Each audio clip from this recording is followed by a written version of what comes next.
Salam alaikum wa rahmatullah. Marhaba bikoum في une nouvelle séance de l'économie monétaire.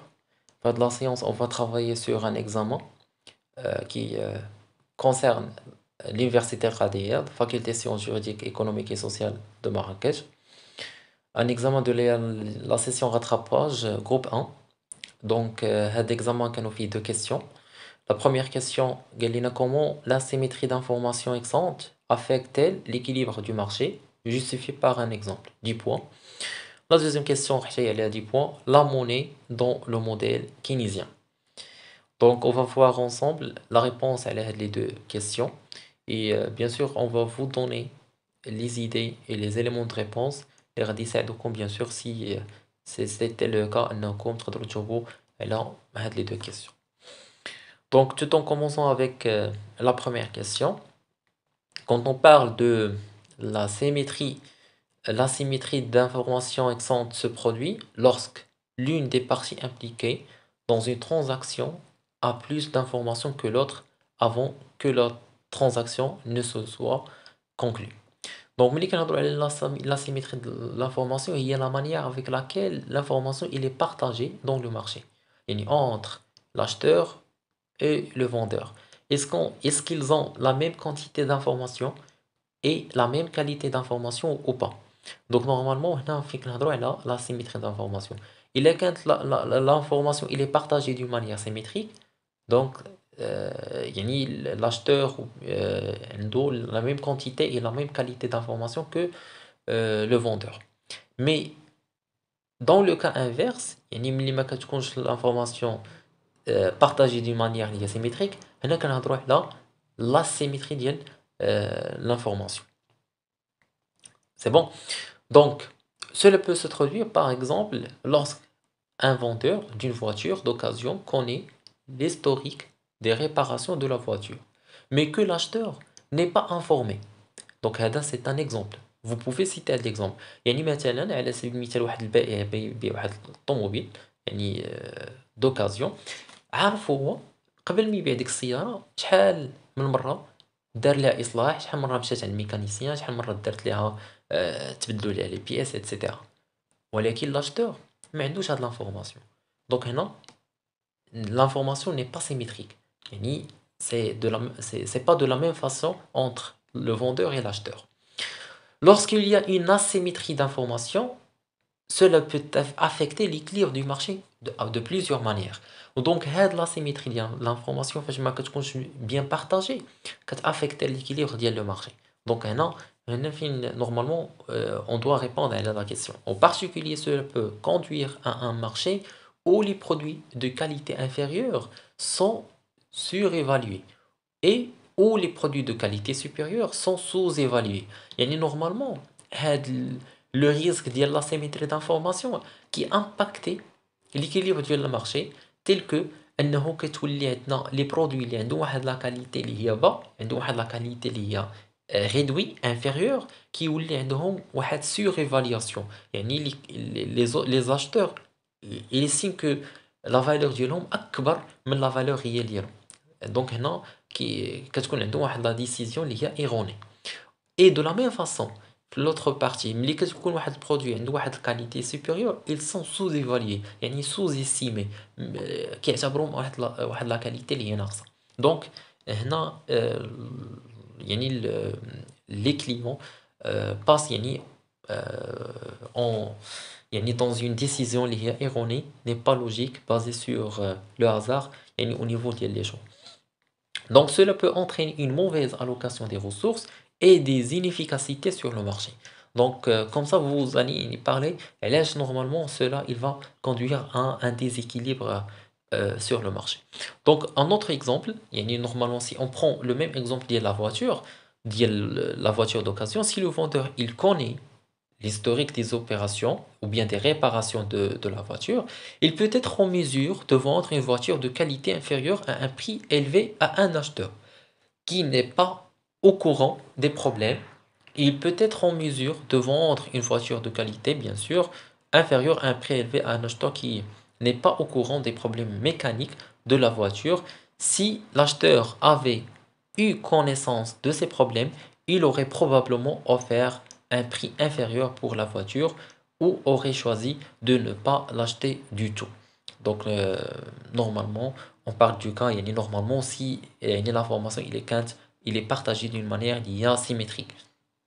Donc, et cela, il peut entraîner une surévaluation des voitures de qualité inférieure sur le marché, tandis que les voitures de qualité supérieure qui sont vendues à un prix plus élevé que la qualité réelle peuvent être sous-évaluées.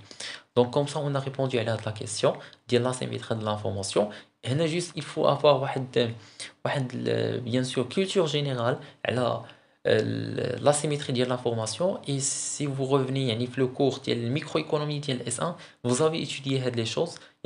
Normalement, la concurrence pure parfaite, on a parlé là la transparence. Les 5 conditions de l'équilibre du marché de la concurrence pure et parfaite. Donc le marché de CPP خاص ضروري تكون فيه واحد l'asymétrie de l'information et هنا من جبنا la réponse.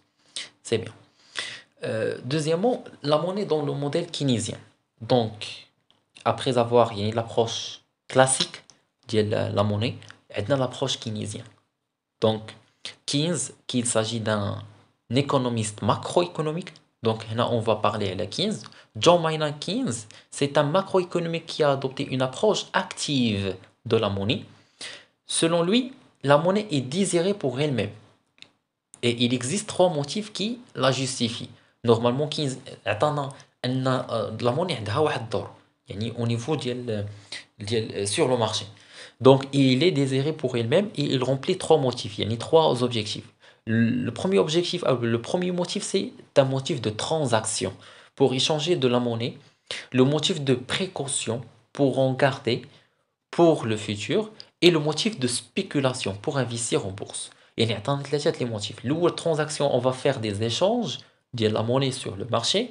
Le motif الثاني ديال précaution, on va réserver la monnaie pour le futur pour faire face à des imprévus.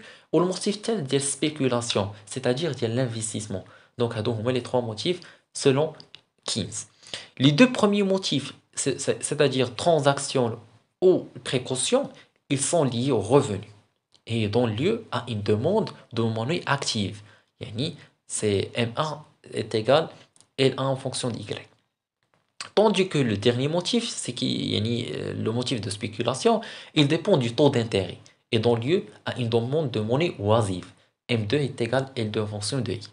Donc normalement, les 2 premiers motifs de transaction et de précaution, هادو كيتعلقوا بالرevenu ديال l'individu. بينما le motif de spéculation, il dépend du taux d'intérêt qui existe sur le marché. Donc le raisonnement keynésien est axé sur le court terme. Donc toujours Keynes, il parle du court terme.